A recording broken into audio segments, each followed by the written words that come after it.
যুক্তরাষ্ট্রের প্রেসিডেন্ট নির্বাচনে ডেমোক্রেট প্রার্থী কামালা হ্যারিস জনসমর্থনে তার রিপাবলিকান প্রতিদ্বন্দ্বী ডোনাল্ড ট্রাম্পকে ছাড়িয়ে এগিয়ে যাচ্ছেন। মার্কিন যুক্তরাষ্ট্রের টেলিভিশন নেটওয়ার্কগুলোর জরিপে এমন চিত্রই উঠে এসেছে। রোববার এনবিসি নিউজের জরিপের ফল প্রকাশিত হয়েছে। তাতে দেখা গেছে জনসমর্থনে হ্যারিস ট্রাম্পের চেয়ে 5% পয়েন্টে এগিয়ে আছেন।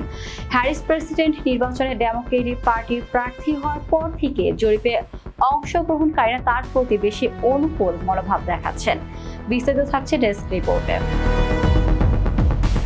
প্রার্থী হওয়ার পর থেকে কামালা হ্যারিসের বিষয়ে তাদের মনোভাব কি, এমন প্রশ্নের উত্তরে জরিপে অংশ নেয় 1000 নিবন্ধিত ভোটের মধ্যে 48% ইতিবাচক ছিলেন, কিন্তু জুলাইয়ে তা 32% ছিল।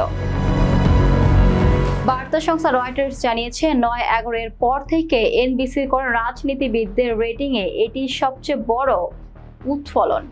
অপরদিকে জরিপে অংশগ্রহণকারীদের মধ্যে 40% ট্রাম্পের বিষয়ে ইতিবাচক ছিলেন, জুলাইয়ে যা 38% ছিল। এনবিসি জানিয়েছে সেপ্টেম্বরের 13 থেকে 17 তারিখের মধ্যে জরিপটি পরিচালিত হয়েছে, আর এর ভুলের মাত্রা 3% পয়েন্ট। সিবিএস নিউজের আরেক জরিপে দেখা গেছে জনসমর্থনে হ্যারিস ট্রাম্পের চেয়ে 4% পয়েন্টে এগিয়ে আছেন। 2% পয়েন্ট এদিক ওদিক হতে পারে এমন মাত্রার ভুল সহ হ্যারিসের প্রতি সমর্থন জানিয়েছে 52% আর ট্রাম্পের প্রতি 48%। সেপ্টেম্বরের 18 থেকে 20 তারিখের মধ্যে সিবিএস এর চালানো জরিপে 3139 জন নিবন্ধিত ভোটার অংশ নেন, আর তাতে হ্যারিস 2% পয়েন্টে এগিয়েছিলেন।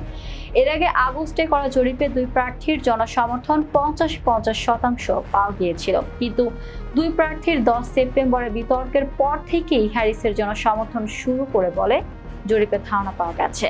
সবগুলো জরিপেই আভাস পাওয়া গেছে যুক্তরাষ্ট্রের আগামী প্রেসিডেন্ট নির্বাচনে দুই প্রার্থীর মধ্যে তীব্র প্রতিদ্বন্দ্বিতা হবে।